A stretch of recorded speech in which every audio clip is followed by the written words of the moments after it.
예, 오늘 레위기 25장 23절로 38절 말씀을 읽으셨는데요. 어저께 읽었던 그 본문 내용, 월요일 본문 내용 1절에서 22절 말씀, 하나님의 그 희년에 대한 그런 규례에 대해서 이제 연속적으로 오늘 본문에서 말씀을 하고 있으면서 23절에서 28절에는 이 토지에 대해서 어떻게 할 것인가, 또 29절로부터 34절은 가옥에 대해서, 또 35절에서부터 38절까지는 가난한 형제의 구제에 대해서 이렇게 말씀하면서 희년을 주신, 하나님께서 희년을 주신 이유에 대해서 말씀을 해주고 있습니다. 첫 번째, 하나님께서 희년을 주신 이유는 나에게 속한 재산이 나의 것이 아니라 하나님의 것임을 알게 하려는 하나님의 제도라고 하는 것입니다. 오늘 23절에서 28절 보면은 이 토지에 대해서 말씀하고 있는데요.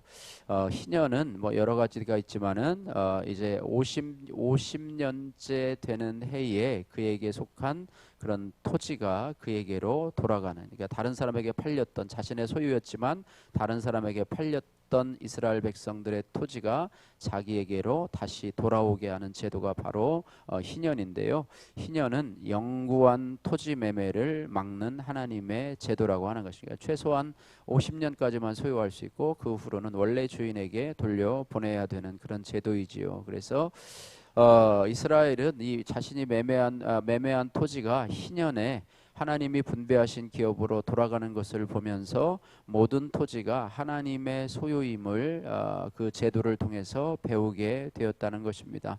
내가 영원히 소유할 수 없고, 요즘에도 무슨 영구 임대주택이 있고 20년 임대주택이 있고 그래서 그동안 소유하고 나면 또 이런 제도들이 있지만은 그것과는 좀 다르죠. 그래서 우리에게 있는 모든 것들, 내가 일할 수 있는 건강들, 또 나에게 주어진 그런 재능들, 또 내가 일할 수 있는 그런 일터와 환경들, 또 나에게 있는 재산들, 이것은 내가 잘나서 얻은 것이 아니라 하나님의 섭리를 따라서 분배받은 것이다. 이렇게 우리가 희년을 통해서 교훈을 받을 수가 있습니다. 그래서 형제가 만약에 가난해서 그 기업을 팔았으면 가까운 기업 물을 자가 그 토지를 물을 수 있었다라고 말씀을 하고 있습니다.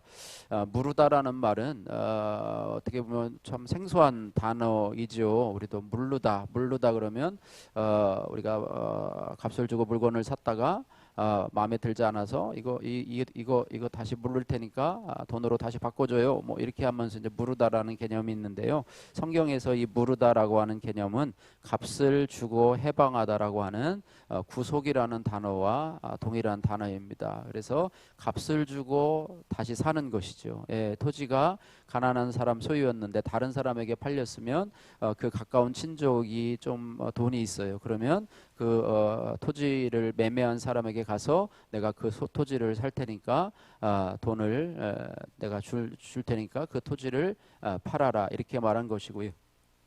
신학적인 용어로는 우리가 사단에게 팔려 있었잖아요. 그죠? 사단에게 종노릇하고 있었잖아요. 그래서 예수님께서 우리를 무르는 그 단어가 바로 이 구속이라는 단어인데요. 사단에게 가서 자신의 핏값을 주고 우리를 대신 사오는 개념이 바로 무르다라고 하는 그런 개념입니다. 그래서 희년을 주신 첫 번째 이유는 우리의 모든 것이 하나님 것임을 알게 하려는 하나님의 제도이라고 하는 것입니다. 적용의 말씀입니다. 나의 땅과 내 재산을 가지고 이 세상에서 영원히 살 것처럼 생각하지는 않습니까? 땅은 다 하나님의 것임을 깨닫고 권고한 내 형제의 기업을 어떻게 무르고 있습니까? 라고 합니다. 29절에서 34절 두 번째, 우리 희년을 주신 이유는 뭐냐면 사람을 살리고 생명을 풍성케 하려는 하나님의 계획입니다. 오늘 29절에서 34절에 보면은 가옥에 대해서 말씀을 해주고 있습니다. 하나님은 성 안에 있는 가옥과 또 성 밖에 있는 가옥을 구별해서 이렇게 하고 있는데요. 성 안에 가옥을 팔아서 만약에 1년 안에 무르지 못하면 다시 물을 수 없고 희년에라도 돌려 보내지 못하게 하십니다. 한편 레위 족속, 하나님의 일을 하는 레위 족속이 받은 성읍의 가옥은 1년 안에가 아니라요, 언제든지 물을 수 있으나 무르지 않으면 희년에는 돌려 보내 주어야 한다, 이렇게 규정을 해놓고 있습니다. 특별히 레위 족속, 하나님을 섬기려고 구별된 그 레위 족속에게는 참으로 보잘것없는 소유이지만은 하나님이 그들의 생계를 책임지시고자 그들을 보호해 주신 것을 볼 수가 있습니다. 이렇듯 이 희년이라고 하는 하나님의 제도는요, 사람을 살리고 생명을 더 풍성히 얻게 하려는 하나님의 은혜의 울타리라고 하는 사실을 기억해야 합니다. 예수님께서 이 땅에 오신 목적도 내가 온 것은 양으로 생명을 얻게 하고 더 풍성히 얻게 하려 함이라, 이렇게 말하고 있죠. 반대로 이 사단, 귀신, 도적이 온 것은 도적질하고 또 죽이고 또 멸망시키려는 것뿐이라, 이렇게 말씀하고 있는데요. 하나님은 사람을 살리고 생명을 더 풍성하게 하시려고 이 땅에 오셔서 우리를 그렇게 배려하시는 하나님이십니다. 적용의 말씀입니다. 내 욕심과 이익에 따라서 말씀을 왜곡하거나 이용하지는 않습니까? 가진 것이 변변치 않아도 기쁘고 온전히 하나님을 섬길 때 하나님이 나의 생계를 책임져 주실 줄 믿습니까? 이런 적용이고요.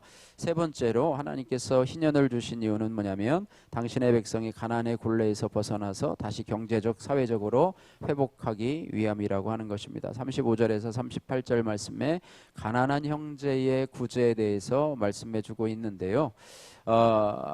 파산해서 빈손으로 있는 이웃이 다시 땅을 갈아서 수확할 수 있도록 파종할 씨앗을 살 돈을 그에게 구워주되 이자는 받지 말라, 이렇게 말씀하고 있습니다. 그래서 하나님이 우리에게 원하시는 것은 나의 형제가 나와 함께 생활하는 것입니다.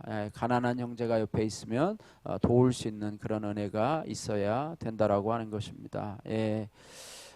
오늘 이제 저희가 기도 제목을 이제 외부에다가 공유를 하려고 이제 어제 제가 이제 기도문을 마무리를 했는데요.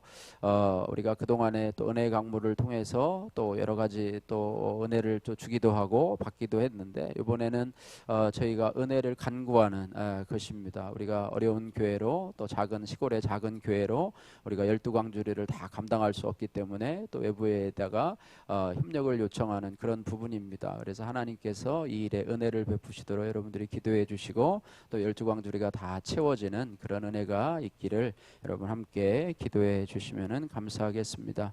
그래서 희년의 목적은요, 더 나가면 죄와 사망의 땅에서 건져서 천국으로 인도하시는 하나님의 사랑을 덧입은 자에게는 자신의 유익을 구하지 않는 구제와 섬김의 모습이 있게 될 것이다, 이렇게 말씀하고 있습니다.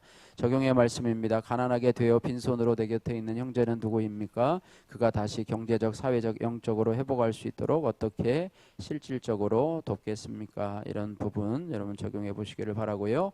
희년에 돌려주세요 라고 하는 큐티인 간증입니다.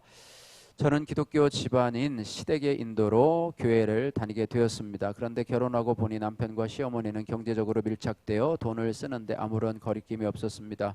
남편은 빚지는 일을 대수롭게 여기지 않게 여겼고, 모든 재산의 소유자이신 시어머니는 빚이 점점 늘어나는 상황을 외면하셨습니다. 그런 와중에도 저는 교양 있고 착한 큰며느리 노릇을 하며 성품으로 인내했습니다. 그러면서 믿음 있고 능력 있는 시댁 식구들이 언젠가 모든 빚을 다 갚아 우리 가정에도 희년이 올 것이라고 굳게 믿었습니다. 그러다 시어머니가 치매에 걸리시자 시댁 식구들은 부랴부랴 어머님의 재산을 정리했습니다. 그리고 빚만 지고 믿음지 못한 남편을 제외한 신우님과 시동생에게 재산이 양도되었습니다. 장자인 남편에게 모든 재산이 돌아와 빚 청산을 하리라 기대했던 저는 이런 상황을 보면서 기가 막혔습니다.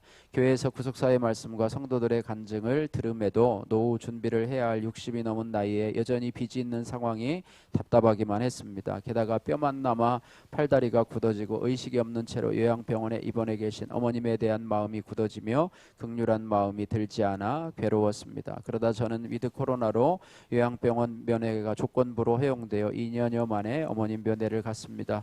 여전히 병원에 가는 발걸음이 편치 않는 저 자신을 보며 이 문제를 두고 진지하게 말씀을 묵상하고 기도하며 공동체에도 기도를 부탁했습니다. 그러자 하나님이 나의 하나님이 되시려고 어머님을 잠시 완악하게 하셔서 나를 애굽 땅에서 인도해내셨구나라고 깨달아지며 어머님을 오랫동안 미워한 제가 더 완악한 사람이라는 생각이 들었습니다.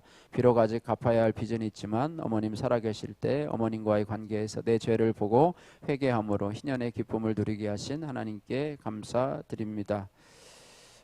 적용하기입니다. 남편이 말하기 전에 어머님을 뵈러 요양병원에 가자고 하겠습니다. 두 번째, 면회에 가서 어머님의 굳어진 팔과 다리를 정성껏 주물러 드리겠습니다. 적용의 말씀입니다. 희년이라고 하는 말씀, 희년을 주신 하나님의 이유는 우리의 모든 것이 하나님 것임을 알게 하려는 것이었고, 또 희년을 주신 것은 사람을 살리고 생명을 풍성케 하시려는 하나님의 계획입니다. 또한 희년을 주신 것은 당신의 백성들이 가난의 굴레에서 벗어나서 다시 경제적으로 사회적으로 회복하기 위함이라고 하는 것입니다. 저와 여러분들에게도 이런 물리적인 희년과 더불어서 영적인 희년이 돌아와서 참 기쁨이 회복되고 또 우리 삶에 여러 가지 모습들이 회복되는, 관계가 회복되는 그런 은혜가 있기를 주님의 이름으로 축복합니다.